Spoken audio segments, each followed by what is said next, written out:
bahwasanya tugas kita di sini adalah untuk beribadah kepada Allah.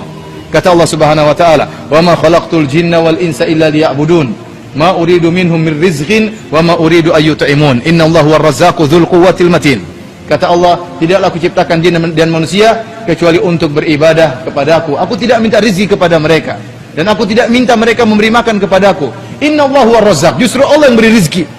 Justru Allah yang beri rezeki. Nah, kalau Anda berusaha dan tidak lupa beribadah kepada Allah, yakinlah Anda akan dijamin rezekinya oleh Allah Subhanahu wa taala. Yang jadi masalah jika seorang mencari rezeki ngoyo, kemudian berusaha payah, lupa untuk beribadah, ya. Ini yang jadi masalah. Ini yang menjadi masalah. Dia lupa bahwasanya tugas dia di atas muka bumi adalah beribadah, bukan mencari rezeki. Rezekinya, ya, mau ngoyo atau tidak akan datang kepada dia. Seorang mukmin yang penting berusaha. Mau dia berusaha payah, mau dia sedikit-sedikit, intinya dia berusaha. Mau dia mati-matian berusaha atau kurang mati-matian, rezekinya sama. Rezekinya sama. Taruhlah dia mati-matian hari ini dapat 1 juta, nanti anaknya juga sakit, harus ada keluar duitnya. Maka kalau dia berusaha hari ini sesuai dengan waktu yang wajar, sisanya dia baca Quran, sisanya dia insya Allah Allah beri berkah. Insya Allah Allah beri berkah. Antum lihat ya, di antara bukti ketakwaan berpengaruh tentang rezeki. Sekarang bandingkan saja Indonesia dengan Arab Saudi. Arab Saudi itu tidak ada yang rajin. Ini benar ini. Antum pergi kantor-kantor, mana ada yang rajin kemudian bekerja banting tulang seperti kita, part time, tambahan time, dan time yang lainnya. Banting tulang, tapi subhanallah duitnya segitu-segitu aja. Di Arab Saudi orang santai-santai, minum kopi, kita lagi setengah mati, dia sabar katanya minum teh dulu, ngobrol. Waktunya sholat, dia sholat. Memang dia ngawur bekerjanya, tapi rezekinya apa? Lancar. Mana Indonesia dibandingkan Saudi? Lebih kaya Indonesia semuanya ada.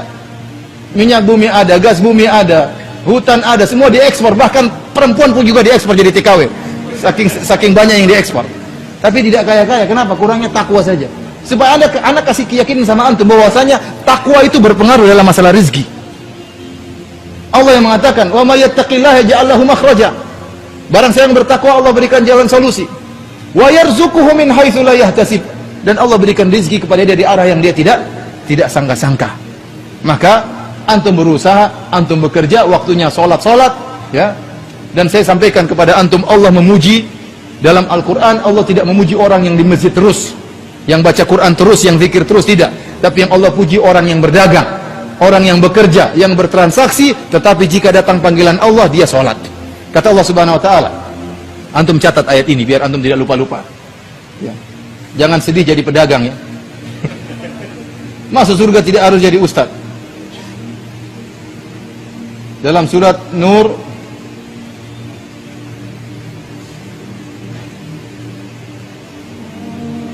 Nur ayat 37, surat 24 ayat 37, surat ke-24 ayat 37, kata Allah, "Rijalun la tulhihim tijaratun wala bai'un an dzikrillahi wa iqamis salati wa ita'iz zakah yakhafuna yawman tataqallabu fihi al-qulubu wal absar." Para lelaki yang mereka berdagang, mereka bertransaksi, tetapi perdagangan mereka dan transaksi mereka tidak melalaikan mereka dari mengingat Allah, dari sholat. Ini yang Allah uji, Allah puji orang-orang seperti ini. Kenapa mereka hebat? Mereka harus cari rezeki. Kenapa? Karena mereka punya tanggung jawab untuk ngurus anak dan istri. Mereka harus bekerja. Kenapa? Mereka ingin menafkahi orang tua mereka. Tetapi pekerjaan tersebut tidak melalaikan mereka untuk sholat, untuk berzikir kepada Allah, untuk mengingat hari kematian, untuk ikut pengajian, untuk bersedekah, untuk baca Quran. Ini yang hebat seperti ini.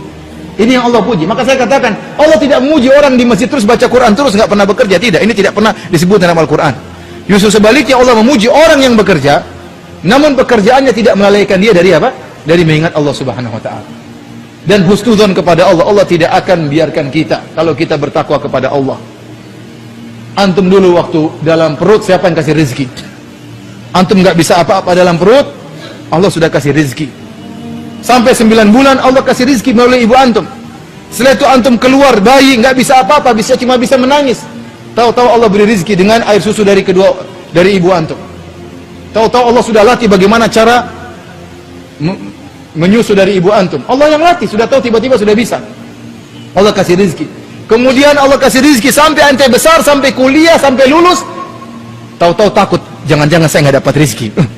Kok bisa seperti itu? Kenapa sekarang sudah pintar, sudah lulus, sudah punya gelar, kok malah takut nggak dapat rezeki? Uang tuh antum masih kecil saja Allah kasih rezeki. Maka jangan seorang suudzon kepada Allah Subhanahu wa taala. Yang penting dia berusaha disertai dengan takwa, maka insya Allah Allah akan berikan dia kepada dia rizki yang cukup bagi dia, ya, dan akan membahagiakan dia.